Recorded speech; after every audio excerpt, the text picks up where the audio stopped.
Every year, thousands of Americans head to the water to celebrate Independence Day.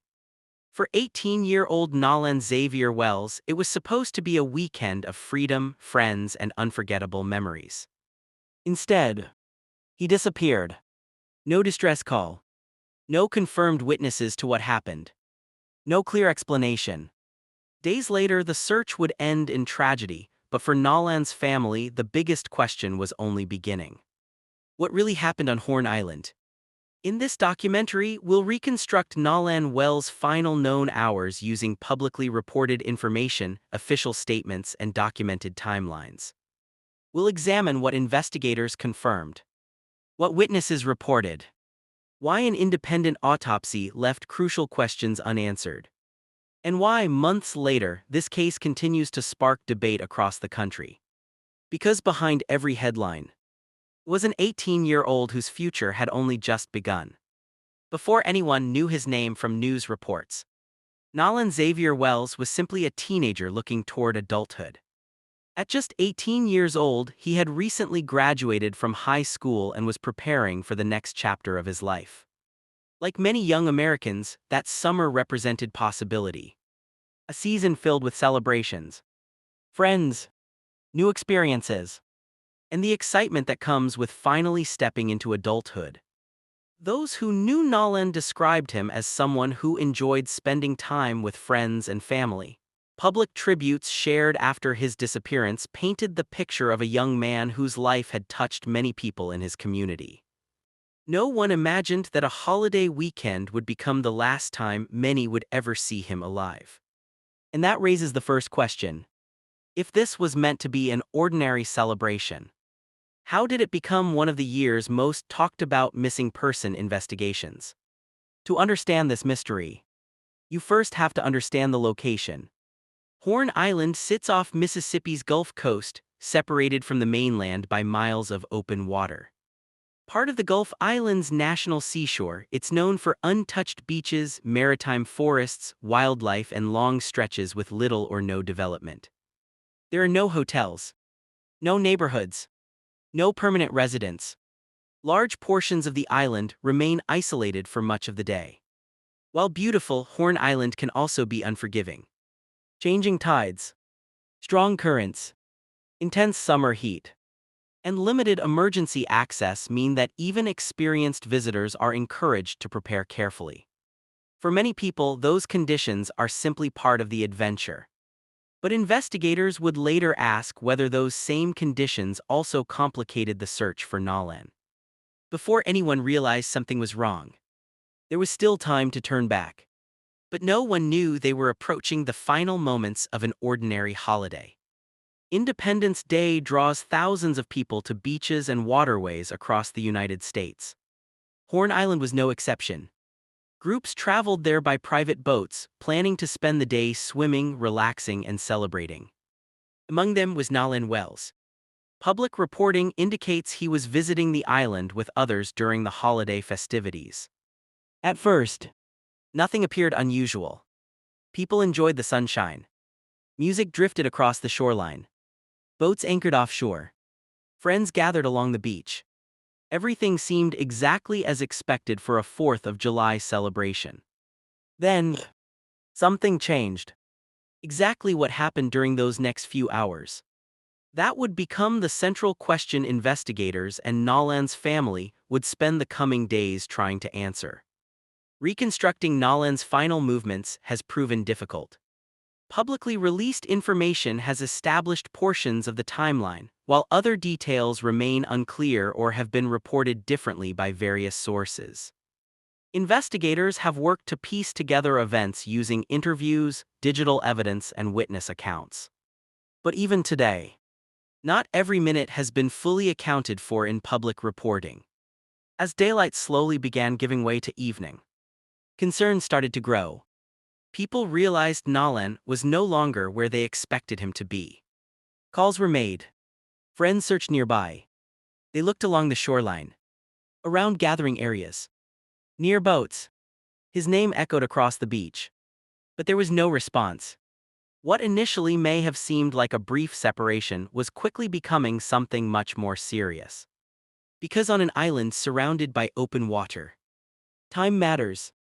Every passing minute narrows the chances of finding someone quickly. As darkness settled over the Gulf, an evening of celebration transformed into an urgent search. The questions were multiplying. Where had Nolan gone? Had he become lost? Was he injured? Had he entered the water? Or was something else unfolding that no one yet understood? The search operation begins. Multiple agencies race against time. Search teams comb the island and surrounding waters. And investigators confront the first pieces of evidence in a case that would soon capture national attention. As the sun slipped below the horizon on July 4, the atmosphere on Horn Island changed dramatically. Just hours earlier, the island had been filled with laughter, music, and families celebrating Independence Day. Now concern was spreading.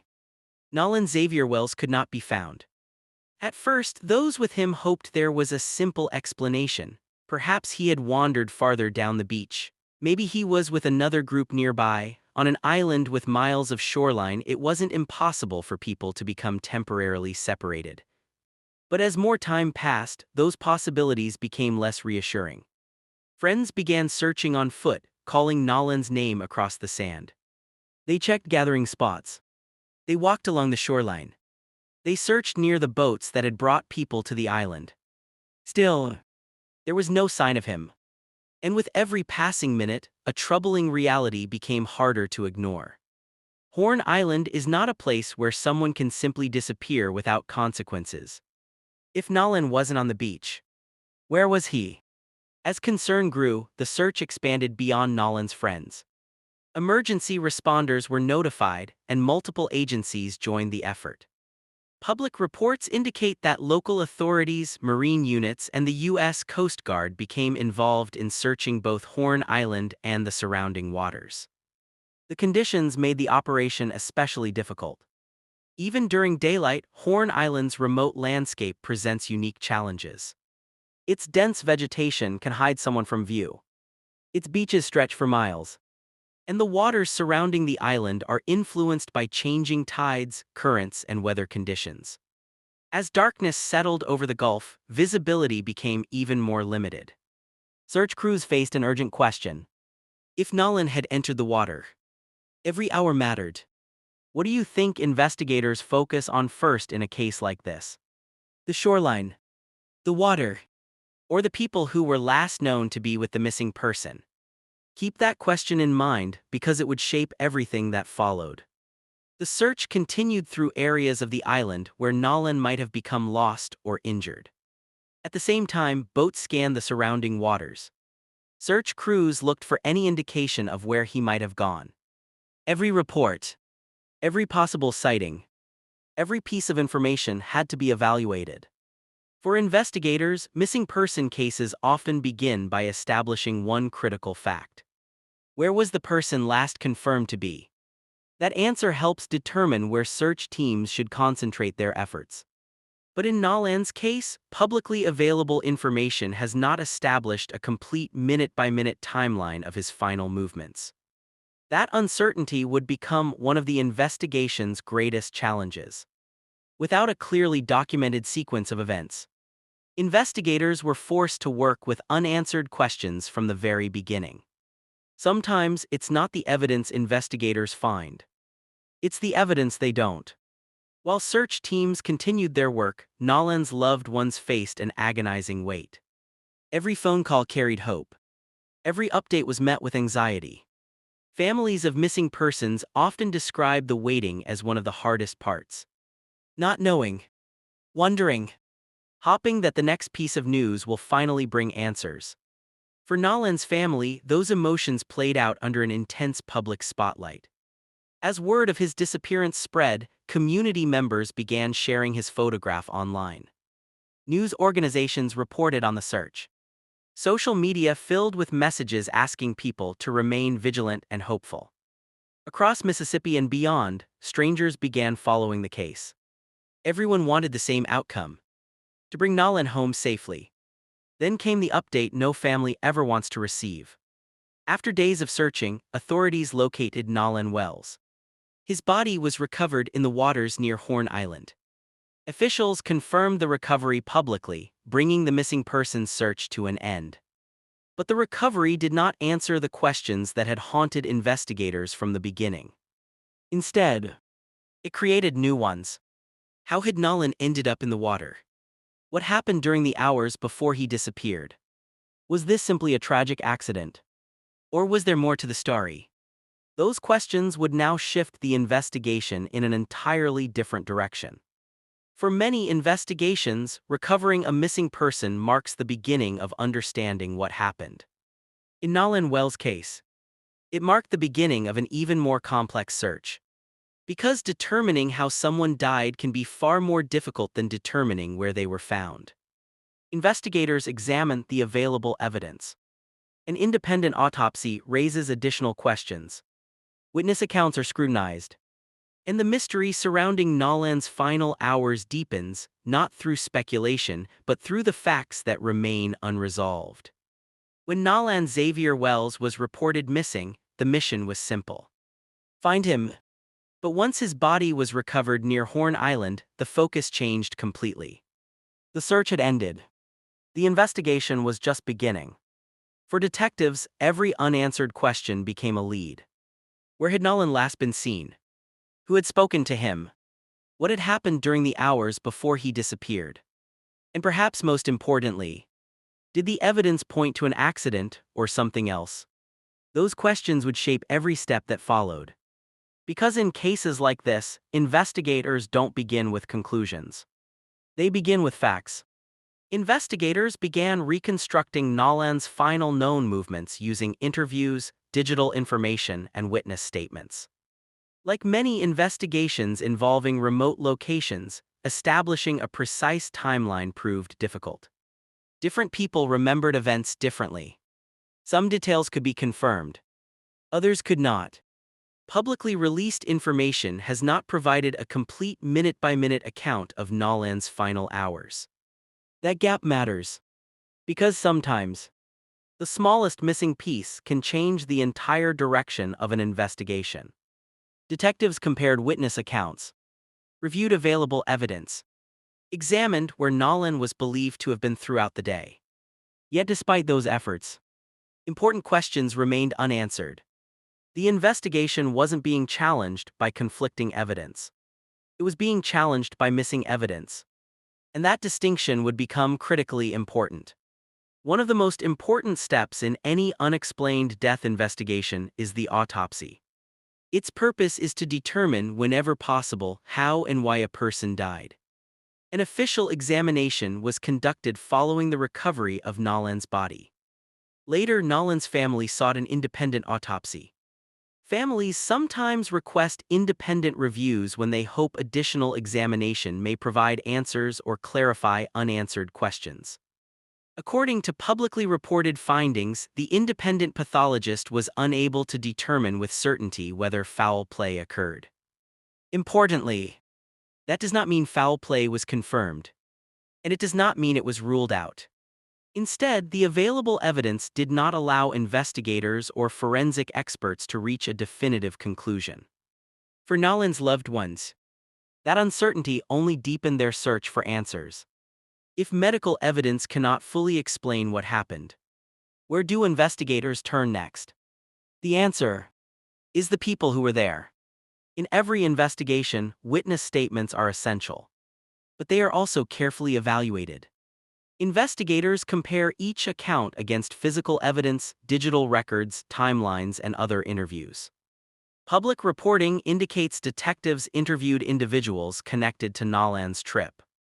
As with many active investigations, authorities have not publicly disclosed every detail gathered during those interviews.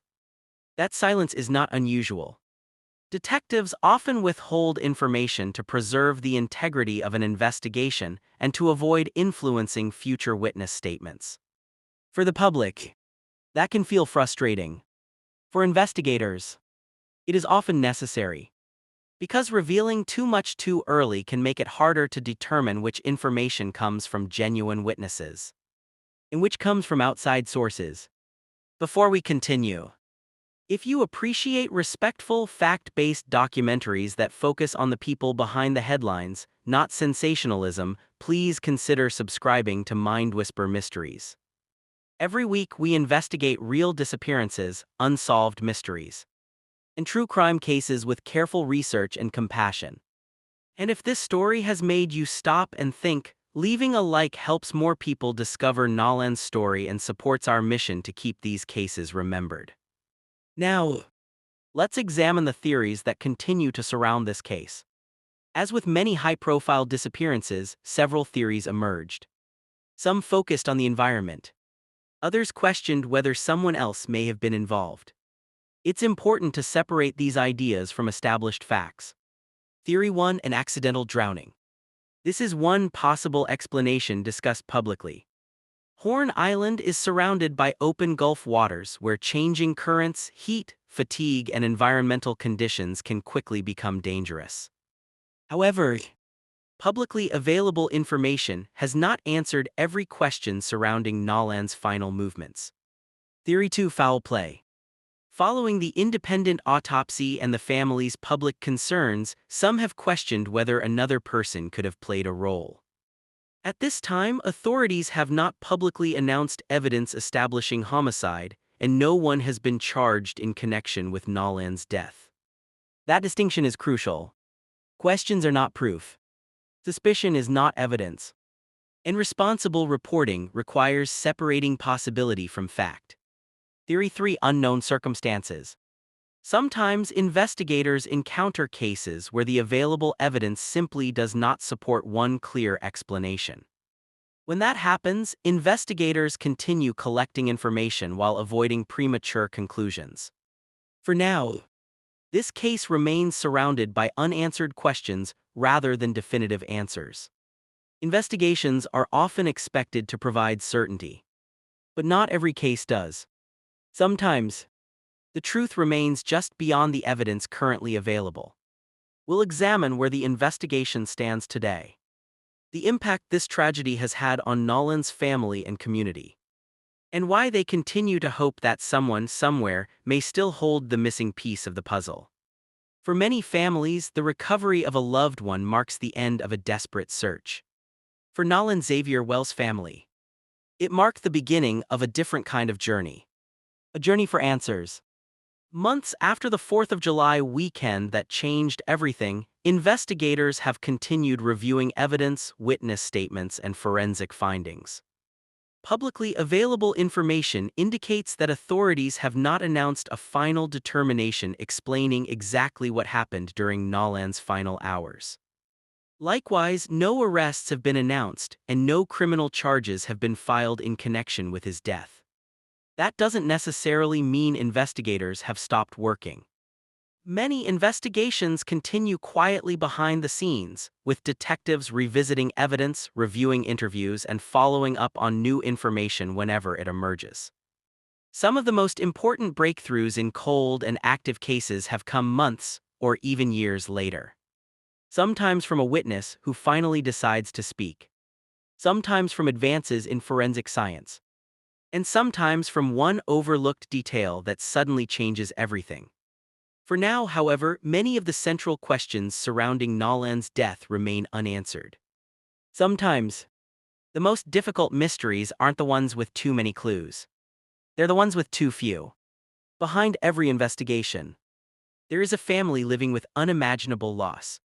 For Nolan's loved ones, the headlines are personal.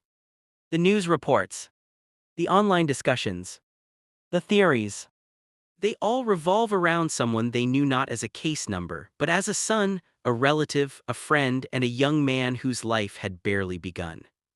Families facing unanswered questions often describe the emotional burden as different from grief alone. Grief asks you to accept a loss. Unanswered questions make acceptance far more difficult. Every new report brings hope. Every rumor brings another wave of uncertainty. And every passing day serves as another reminder of the future that was taken away. No investigation can return the life that was lost. But every honest effort to uncover the truth honors the person at the center of the story. Cases like Nolan's remind us how quickly ordinary moments can become extraordinary tragedies. One holiday weekend, one trip with friends, one series of events that changed countless lives forever. For investigators, these cases highlight the importance of careful forensic work, witness cooperation, and patience. For communities, they serve as a reminder to support families searching for answers rather than spreading unverified claims. And for all of us, they remind us that every missing person case represents far more than a headline. It's someone's child, someone's best friend, someone whose future was filled with plans that will never be realized. That perspective should never be lost. There are stories that end with certainty. This isn't one of them. As of today, there are still questions that investigators have not publicly answered. Questions that Nolan's family continues to live with. Questions that may one day be resolved or may remain part of a mystery that has captured the attention of people across the country. Until then, what happened during those final hours on Horn Island remains a subject of ongoing investigation. And that is why responsible reporting matters. Because when facts are still emerging, speculation can never replace evidence. If this documentary moved you, we'd like to hear your thoughts. Based only on the publicly known facts, what questions do you think investigators still need to answer? Please keep the discussion respectful. Remember, this is an active case involving a real family who continue to grieve and search for clarity. If you appreciate carefully researched, fact-based true crime documentaries that put truth before speculation, consider subscribing to Mind Whisper Mysteries and turning on notifications so you don't miss our next investigation. And if you found this documentary informative, sharing it helps keep stories like Nolan's in the public eye, where new information sometimes finds its way to those who need it most. Finally, as we end today's documentary, let's remember Nolan Xavier Wells not simply for the mystery surrounding his final hours, but for the life he lived before that mystery began. Because behind every unsolved case, there's a real person, a real family, and a story that deserves to be remembered. Thank you for watching. This documentary is based on publicly available reporting and official statements available at the time of production. As this investigation remains active, future developments may provide additional clarity.